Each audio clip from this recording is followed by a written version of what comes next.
ಓಂ ಗಂ ಗಣಪತಯೇ ನಮಃ. ನಿತ್ಯಭಕ್ತಿ ಕಾರ್ಯಕ್ರಮ ಸುಸ್ವಾಗತವನ್ನು ಕೋರುತ್ತಾ, ಆಸೆ ಆಕಾಂಕ್ಷೆ ನಮ್ಮ ಮನುಷ್ಯನಿಗೆ ಯಾವಾಗಲೂ ಕೂಡ ಮನುಷ್ಯ ಆಶಾಜೀವಿ ಕೂಡ ಆಗಿರ್ತಾನೆ. ತಾನು ಬದುಕೋದಕ್ಕೋಸ್ಕರ ತನಗೆ ಎಲ್ಲ ಕಾರ್ಯಗಳಲ್ಲೂ ಕೂಡ ವಿಘ್ನಗಳಾಗಬಾರ್ದು, ಕೆಲಸ ಕಾರ್ಯಗಳಲ್ಲಿ ಜಯ ಆಗಬೇಕು, ಹಾಗೆ ಪ್ರತಿ ವಿಷಯದಲ್ಲೂ ಕೂಡ ಶುಭ ಆಗಬೇಕು, ನಮಗೆ ಶುಭ ಆಗಬೇಕು, ಮಕ್ಕಳಿಗೆ ಶುಭ ಆಗಬೇಕು, ಕುಟುಂಬದಲ್ಲಿ ಶುಭ ಆಗಬೇಕು, ಅದೃಷ್ಟ ಕೂಡಿ ಬರಬೇಕು, ಎಲ್ಲ ಆಸೆಗಳಿಟ್ಕೊಂಡಿರ್ತಕ್ಕಂಥ ಮನುಷ್ಯನಿಗೆ ನಮ್ಮ ಪೂರ್ವದಲ್ಲಿ ಅನುಭವಪೂರ್ವಕವಾಗಿ ಇತಿಹಾಸದಲ್ಲಿ ನಾವು ಗಮನಿಸಕ್ಕೆ ಹೋದಾಗ ನಮ್ಮೆಲ್ಲ ಆಸೆ ಆಕಾಂಕ್ಷೆಗಳು ತೀರೋದಕ್ಕೆ ನಾವು ನಾನಾ ವಿಧವಾದ ಹರಕೆಗಳು ಹೊತ್ಕೋತೀವಿ. ಅನೇಕ ದೇವರುಗಳ ಪ್ರಾರ್ಥನೆ ಮಾಡೋದರ ಜೊತೆಗೆ ಬಹುವಿಶೇಷವಾಗಿ ನಾವು ಪ್ರಾರ್ಥನೆ ಮಾಡ್ತಕ್ಕಂಥದ್ದೇ ಗಣಪತಿಗೆ.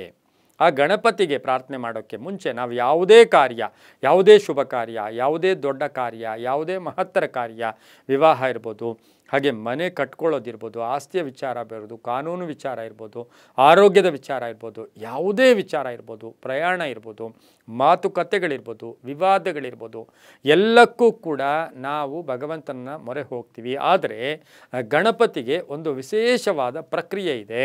ಆ ಪ್ರಕ್ರಿಯೆಯಿಂದ ನಮಗೆ ಇನ್ನೂ ಅದೃಷ್ಟ ಕೂಡಿ ಬರುತ್ತೆ. ಆ ಪ್ರಕ್ರಿಯೆ ಏನು ಅಂದರೆ, ಗಣಪತಿಗೆ ಅಥವಾ ವಿನಾಯಕನಿಗೆ ಸ್ವಲ್ಪ ಹೆಚ್ಚು ಅದೃಷ್ಟ ಕೊಡ್ತಕ್ಕಂಥ ದಿನ ಅಂದರೆ ಬುಧವಾರ.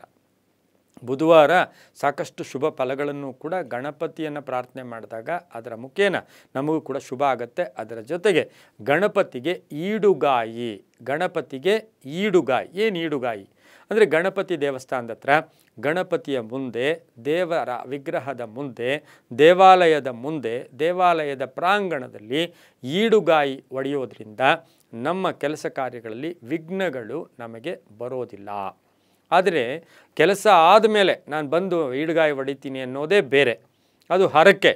ಆದರೆ ಅದಕ್ಕಂತ ಮುಂಚೆ ನಾವು ಯಾವುದೇ ಶುಭ ಕಾರ್ಯಗಳನ್ನು ಕೈಗೆತ್ಕೊಳ್ಳೋಕ್ಕೆ ಮುಂಚೆ ಗಣಪತಿಗೆ, ಗಣಪತಿ ಅಂದರೆ ವಿಘ್ನ ನಿವಾರಕ. ಗಣಪತಿ ಅಂತ ಹೇಳಿದ್ರೆ ಅವನು ನಮಗೆ ಎಲ್ಲ ಒಂದು ವಿಘ್ನಗಳನ್ನು ಕೂಡ, ಕಂಟಕಗಳಿಂದ ಕೂಡ ದೂರ ಮಾಡ್ತಾನೆ. ವಿನಾಶಕನೂ ಕೂಡ ಹೌದು, ವಿಘ್ನ ವಿನಾಶಕನೂ ಕೂಡ ಹೌದು.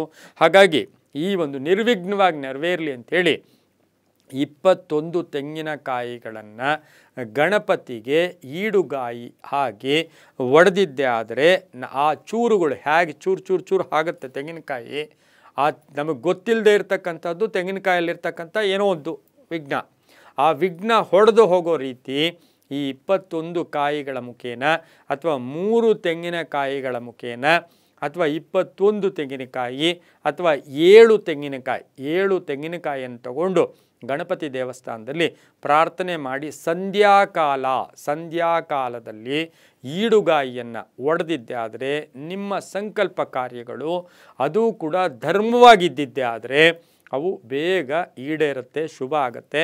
ಗಣಪತಿಯ ಈಡುಗಾಯಿಯ ಮಹತ್ವ ಎಷ್ಟರ ಮಟ್ಟಿಗೆ ಅಂದರೆ, ಬುಧವಾರ ಸಂಧ್ಯಾಕಾಲದಲ್ಲಿ ಅಲ್ಲಿ ಎಲ್ಲೋ ಒಂದು ಕಡೆ ಗೋಧೋಳಿ ಮುಹೂರ್ತ 6 ರಿಂದ 8 ಆ ಸಮಯದಲ್ಲಿ ಗಣಪತಿಗೆ ಚೆನ್ನಾಗಿ ಪ್ರಾರ್ಥನೆ ಮಾಡಿ 7 ತೆಂಗಿನಕಾಯಿ ಅಥವಾ 3 ತೆಂಗಿನಕಾಯಿ 21 ತೆಂಗಿನಕಾಯಿಯನ್ನು ಈಡುಗಾಯಿಯಾಗಿ ಒಡೆದ್ರೆ ನಮ್ಮ ಸಂಕಟಗಳು ನಿವಾರಣೆಯಾಗುತ್ತೆ. ಎಲ್ಲವೂ ನಂಬಿಕೆಯ ಆಧಾರದಲ್ಲಿ ಅಂತ ಹೇಳ್ತಾ, ಸರ್ವೇ ಜನ ಸುಖಿನೋ ಭವಂತು, ಸಮಸ್ತ ಸನ್ಮಂಗಳಾನಿ ಭವಂತು.